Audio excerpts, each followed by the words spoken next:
For most of my life, I've always had an open mind at the possibility of the existence of paranormal beings. I've always enjoyed shows like Ghost Adventures and, to a lesser extent, Ghost Hunters, but something in the back of my mind is always a bit skeptical when it comes to other people's experiences, especially when they tell them online. But what I'm about to tell you about tonight is an absolute 100% no bullshit truth. Now, I'm not saying what I experienced was actually paranormal, but I just can't explain it, even to this day. Since then, I've only had one other encounter with anything that was unknown, and you can actually find a video of that experience right here on YouTube. I'll put the link in the card above. But let's get into the story that I plan to tell you today, which coincidentally starts with a stormy evening back when I was in elementary school.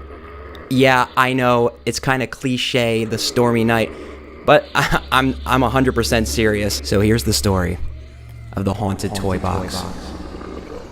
As I said, it was a dark and stormy evening at my house, which didn't really look like a haunted house anyway, so no one was expecting what happened later on. Two of my friends were over, as well as my little cousin. My brother Colin was also present. We were originally playing outside when the weather turned sour, so we smartly decided to go to a place more, dry. My little cousin Tyler, who's 7 years younger than me, was being babysat by my mom at the time. So, being a little kid at this point, he really wanted to play with the big boys, and being the little assholes we were, we didn't actually want him playing with us, but we were gonna let him. And by let him, I mean actually scare the shit out of him so he didn't want to play with us anymore. Little did we know, we were the ones that were going to be shitting. So our plan was put into action, taking full advantage of the creepy atmosphere that the storm was creating. We kept looking out the dining room windows into the alley that was next to the house. One of my friends started it off by saying that he thought he saw a shadowy figure anytime there was a flash of lightning. Following him, we all agreed that we saw it too. Our plan worked perfectly, making the color drain from his face, and sent him running into the living room where our mom was watching TV. Obviously, she didn't approve of what we were doing, so she scolded us and said we don't have to play with him,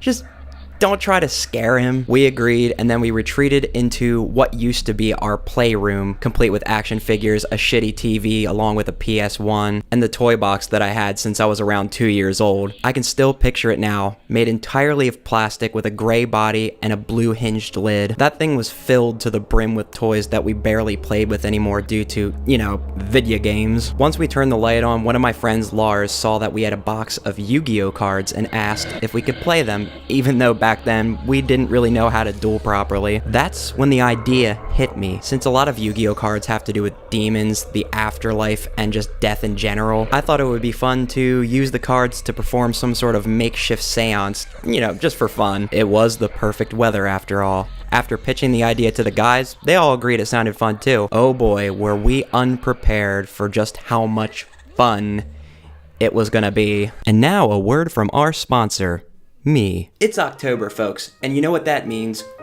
It's getting colder, and with cold weather comes the need for warmth. Specifically, warmth from clothing. And that's where I come in. As part of my merchandise, I've been selling a number 8 entertainment hoodie. Why should you buy this? Because it's motherfucking comfortable as shit. Look at the material on the inside. It's extremely soft and very, very warm. It'll keep your torso nice and toasty. A purchase of this hoodie and any other part of my merch not only helps my dream of becoming a full-time YouTuber, but also helps you by helping you become, less naked or less thirsty if you buy the coffee mug. The link for my Teespring store is in the description below. And now back to your regularly scheduled programming. Scrambling over to the box of Yu-Gi-Oh cards, we each picked out a card that had to do with the afterlife for our seance. I personally picked out a Monster Reborn. Once all 4 of us picked our cards, we sat in a circle and placed our chosen cards face up on the floor. And then we realized we forgot a flashlight, or a candle at least. I looked in the toy box, and lo and behold, I found a cheap plastic flashlight, and somehow it still worked. I sat back down, and we began. We each made up different creepy phrases that had to do with our respective cards. And then we started talking to the dead. Well, tried to at least.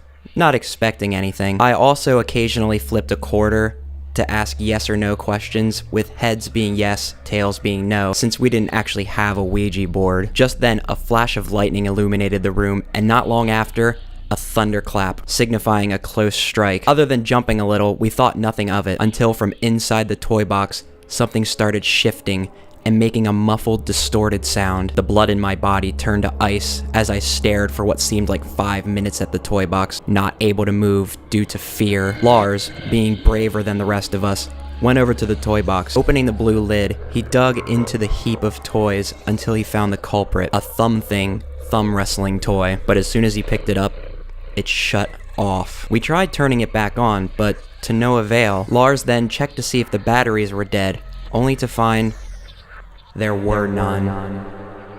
To most of you, it might still seem like my story is 100% false and was just due to an overactive imagination, but I guarantee that what I've told you is absolutely the truth. To this day, I still don't know how that toy turned on without a power source. I only know that I've never tried doing a seance again after that. If anyone else remembers that thumb thing, let me know in the comments below, because I feel like it's a very obscure early 2000s toy.